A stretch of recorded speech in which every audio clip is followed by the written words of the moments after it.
अब बात करेंगे अपने ठोस आकृतियों यानी सॉलिड शेप्स के बारे में। तो इसमें हमारी कुछ आकृतियाँ दे रखी हैं, ये 20 आकृतियाँ हैं। इसमें कुछ तो एक जैसी हैं, सेम हैं। तो सबसे पहले यहाँ से हम एक आकृति को उठा देते हैं। इसके बारे में आप लोग जानते हैं, जैसे कि हमारे जूतों का डब्बा होता है जिसकी लंबाई, चौड़ाई और ऊंचाई सब अलग अलग है। इस तरीके की जो आकृति होती है ठोस आकृति, इसको हम बोलते हैं, क्या बोलते हैं, क्यूबाइड। तो इसको हम हिंदी में भी लिख देंगे और इंग्लिश में भी लिख देंगे। तो इसको यहाँ पर लिख भी दे रहे हैं, ये आकृति क्यूबाइड है। जिस तरीके से हमारा एक कमरा होता है, इसमें लंबाई, चौड़ाई, ऊंचाई अगर अलग अलग है तो इसे बोलेंगे क्यूबाइड। तो सबसे पहले नंबर पे हम लिख रहे हैं इसे, सबसे पहले नंबर पे लिख रहे हैं यहाँ पर क्यूबाइड। क्यूबाइड है ये, यानी क्यूबाइडल होगी आकृति। तो इसे हम लोग बोलते हैं घनाभ।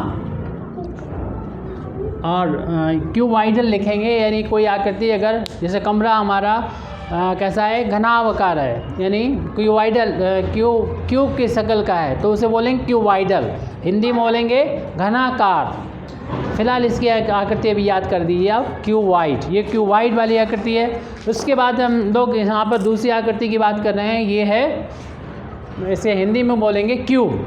ये क्यूब जिसकी लंबाई, चौड़ाई और ऊंचाई सब बराबर है, इसकी लंबाई, चौड़ाई, ऊंचाई सब बराबर है, तो ये क्या कहलाएगा, क्यूब कहलाएगा, क्यूब। तो यहाँ पर हम लिख भी दे रहे हैं इसको क्यूब, CUBE, क्यूब। और ट्यूब को हिंदी में बोलते हैं घन। तो हमें दोनों याद होना चाहिए, इंग्लिश में भी और हिंदी में भी। तो ये क्यूब आकृति पता चल गई। जैसे आप जानते हैं क्यूब आकृति आपने तब भी देखी होगी जब आप लूडो खेल रहे होंगे, उसमें पासा जो इस्तेमाल होता है, उसकी जितनी लंबाई होती है उतनी चौड़ाई होती है और उतनी ऊंचाई। तो ये आकृति किसकी है, क्यूब की आकृति है। अब हम इस एक अगली आकृति की बात कर रहे हैं जो सबसे सिंपल होती है, यानी जैसे कि आप जानते हैं गेंद होती है, ये भी 3 डायमेंशनल एक शेप है, यानी सॉलिड आकृति है ये। और इसे हम लोग बोलते हैं अंग्रेजी में स्फीयर, स्फीयर बोलते हैं, यानी स्फेरिकल आकृति है ये।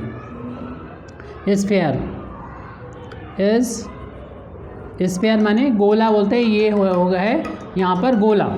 तो ये गोले की आकृति है। तो इस गोले की आकृति के बारे में